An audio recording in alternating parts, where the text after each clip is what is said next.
अस्सलाम वालेकुम नाजरीन, ज़रा सोचिए हम बहैसियत मुसलमान अपनी तकसीम कैसे करते हैं और यहूद हमारी तकसीम कैसे करते हैं। हम बहैसियत मुसलमान अपनी तकसीम मकातब फ़िक्र या फ़िरक़ों की बुनियाद पर करते हैं, जो कुछ इस तरह है: बरेलवी, देवबंदी, अहले हदीस, हम्बली, मालकी। फिर आगे बरेलवियों में कई जमातें बन गई, देवबंदियों में भी कई जमातें बन गई, अहले हदीस की भी कई जमातें बन गई और यह सिलसिला यूं ही चलता रहा। यह है एक तकसीम। अब देखते हैं कि यहूद सहूनी हमें कैसे तकसीम करते हैं। इनके नज़दीक मुसलमानों के 4 तबके हैं, लेकिन वो तबके शिया, सुन्नी, वाबी, देवबंदी नहीं, बल्कि तकसीम फ़िरक़ों से बालातर किसी और तरह की गई है। ये कुछ यूं है। नंबर 1 तबका इनके नज़दीक है सेकुलर, जो सिर्फ नाम का मुसलमान है। बस मुसलमानों के घर पैदा हो गया, बाकी इस्लाम से कोई सरोकार नहीं। नमाजें रोज़े दिल करे तो रख ले, वरना नहीं। बिल्कुल आज़ाद तबका। इनके नज़दीक दीन का रियासत के साथ कोई ताल्लुक़ नहीं होता और इनके बारे में यहूद का रवैया यह है कि इनको अपने साथ बराह रास्त शामिल किया जाए और इंसानी हकूक़ के नाम पर इस्लामी तालीमात की इनडायरेक्टली मुखालफत करवाई जाए और बाकायदा इन लोगों को हुकूमत में लाया जाए, ताकि बाद में ये लोग यहूद के आलाकार बनकर हम पर बतौर हाकिम मुसल्लत किए जाएं। दूसरे नंबर पर जो तबका जिसमें हमें तकसीम किया जाता है वो मॉडर्निस्ट हैं। ये तबका दरबारी मुल्लाओं और नाम नेहाद पीरी मुरीदी वाला तबका है, जो अमन के नाम पर मुसलमानों को दरबारों पर ढोल बजाने का दरस देते हैं और इस पर नाचने को सवाब करार देकर अमाल बस यहीं पर ख़त्म कर देते हैं। ये वो लोग हैं जो मुसलमानों के अज़हान में ये बात डालते हैं कि हमने पीर की बैत कर ली है, अब हमारा बेड़ा पार, हमारी जन्नत पक्की, चाहे अमाल जैसे भी हों, हम तो हुजूर सल्लल्लाहु अलैहि वसल्लम की उम्मत से हैं और इस पीर के मुरीद हैं। इस तबके के बारे में यहूद का रवैया यह है कि इनको इनके मसालिक में गालिब किया जाए, अपने अपने मकतबा फ़िक्र की असल अथॉरिटी इनके हाथ में दी जाए और इनडायरेक्टली इनको स्पॉन्सर भी किया जाए, ताकि ये अपना असर रसूख मजहबी हलकों में कायम रख सकें। इनका ताल्लुक किसी भी मकतबा फ़िक्र से हो सकता है। असल में ये वो तबका है जो दीन की तावील अपनी मर्जी से करता है और जिस किस्म का दीन इनको पसंद आता है इसे फॉलो करते हैं।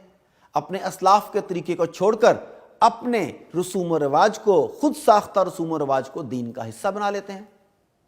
तीसरा तबका रवायती या ट्रेडिशनल मौलवी हैं, जो चंद इबादात मसलन नमाज, रोज़ा, हज, ज़कात वगैरह में बहुत कट्टर हैं, मगर इससे आगे नहीं बढ़ते। इनके मुताल्लिक यहूद का रवैया यह है कि इनको ना छेड़ा जाए, ना ही इनको सपोर्ट किया जाए, बस जूं का तू छोड़ दिया जाए। यह तबका मस्जिद व मदरसा में बैठकर काल अल्लाह व काल रसूल की सदाएं बुलंद किए हुए है। यानी कि तबका इस्लाम को अकायद, इबादात और रसूमात तक महदूद समझता है। चौथा तबका, यह सबसे अहम है, यही तबका यहूद की आंख में खटकने वाला तबका है। ये बुनियाद परस्त या फंडामेंटलिस्ट कहलाते हैं। यह तबका इस्लाम को बतौर दीन, पॉलिटिकल, सोशो इकोनॉमिक सिस्टम और मुकम्मल ज़ाब्ता हयात समझता है और यह है इनकलाबी तबका, जो इस निज़ाम को बदलने की बात करता है। इनका ताल्लुक किसी मसलक से नहीं, ये बरेलवियों में से भी हो सकते हैं। ये देवबंद के अमीर इमारत इस्लामिया या मौलाना मसूद अजहर या वो शेख शहीद भी हो सकते हैं जिनका नाम लेने पर फेसबुक और यूट्यूब अकाउंट बंद कर दिए जाते हैं। ये अहले हदीस में से एहसान इलाही ज़हीर या हाफिज़ सईद भी हो सकते हैं और आज़ाद शख्सियात में से डॉक्टर इसरार अहमद मरहूम भी हो सकते हैं। इनके मुताल्लिक यहूद का रवैया बस एक ही है कि इनको खुद भी मारो और पहले तबके से भी मरवाओ, दूसरे तबके से इनके खिलाफ फतवे जारी करवाए जाएं और तीसरे तबके की खामोशी का फायदा उठाकर इनको जलील करवाया जाए। मुसलमानों के तीनों तबकों से इनकी दुश्मनी करवाई जाए, कभी दहशतगर्द कहलवाया जाए, कभी फसादी कहलवाया जाए और इस तरह बिलाखिर अवाम के दिलों में इनके लिए नफरत पैदा करवाई जाए और दुश्मन अपने इस मकसद में कामयाब भी हुए हैं। क्योंकि आज एक लिबरल आदमी के मुताबिक जहाद बिस्सैफ दहशतगर्दी है। इनके बकौल इन लोगों ने जहाद को गाली बना दिया है और यहूद के टारगेट नंबर 1 यही बुनियाद परस्त हैं और वो हर हालत में इनको ख़त्म करना चाहते हैं। इनका दूसरा टारगेट रवायत पसंद तबके को बुनियाद परस्त तबके से दूर रखना है। इसकी वजह यह है कि ट्रेडिशनल तबके के पास अवाम में बेहतर रसाई मौजूद है। जुमे और ईदैन के खुतबात में ये लोगों से आसानी से बात कर सकते हैं, इनको दावत तबलीग दे सकते हैं, दावत जिहाद दे सकते हैं और मदारस में भी इनकी एक कसीर तादाद होती है जो रवायती तबके के ज़ेर असर होती है। अगर रवायती और बुनियाद परस्त एक दूसरे के साथ मिल गए تو اس کے نتیجے میں ایک بہت بڑی طاقت بنیاد پرستوں کے ہاتھ لگ جائے گی، کیونکہ بنیاد پرستوں کے پاس عوام تک براہ راست رسائی بہت کم ہے۔ ایک رپورٹ کے الفاظ جو بنیاد پرست یا فنڈامنٹلسٹ کے بارے میں ہے کچھ یوں ہیں: They are our enemy number one. We have to crush them in whatever way is possible. ناظرین، اس رپورٹ کو پڑھنے کے بعد ہم اس نتیجے پر پہنچتے ہیں کہ اہل یہود کو اسلام بطور مذہب تو پسند ہے مگر بطور دین پسند نہیں۔ دوسرے الفاظ میں انہیں ہماری عبادات سے کوئی سروکار نہیں، ان کو اصل مسئلہ ہمارے نظام سے ہے۔ اور اگر تاریخ اٹھا کر دیکھی جائے تو دنیا کی اکثر جنگیں نظاموں کے مابین ہوئی ہیں۔ ماضی قریب میں افغانستان کے پہاڑوں میں کمیونزم کا قبرستان بنا، اس کے بعد کیپٹلزم کا قبرستان بھی وہیں بن رہا ہے جہاں پہلے کمیونزم دفن ہے۔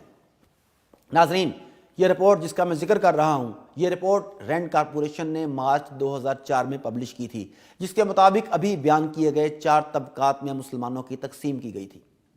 اب آپ دیکھیں کہ ہم بحیثیت مسلمان کہاں کھڑے ہیں اور ہمیں کہاں ہونا چاہیے۔ کہتے ہیں کہ اگر حق کی پہچان مشکل ہو اور اس زمانے میں حق کو پہچاننا ہو تو یہ دیکھیں کہ باطل کے تیروں کا رخ کس جانب ہے، لہٰذا حق کو پہچانیے، فرقہ واریت سے نکلیں اور بحیثیت امت سوچیں۔ جہاں یہودی ایک خدا کو ماننے والے اور ہندو ہزاروں خدا بنانے والے صرف اسلام دشمنی میں ایک جگہ، ایک مقصد پر، ایک پلیٹ فارم پر اکٹھے ہو سکتے ہیں، تو کیا ہم اسلام کی محبت میں ایک نہیں ہو سکتے؟ ہمارے پاس تو کلمہ بھی ایک ہے، کتاب بھی ایک ہے، اور رسول اللہ صلی اللہ علیہ وآلہ وسلم بھی ایک ہیں۔ بقول اقبال، منفعت ایک ہے اس قوم کی، نقصان بھی ایک ہی سب کا نبی، دین بھی ایمان بھی ایک، حرم پاک بھی، اللہ بھی، قرآن بھی ایک، کچھ بڑی بات تھی ہوتے جو مسلمان بھی ایک۔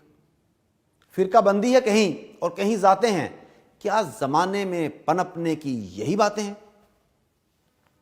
آئیے خود بھی بیدار ہوں اور دوسروں کو بھی بیدار کریں۔ اللہ ہمارا حامی و ناصر ہو۔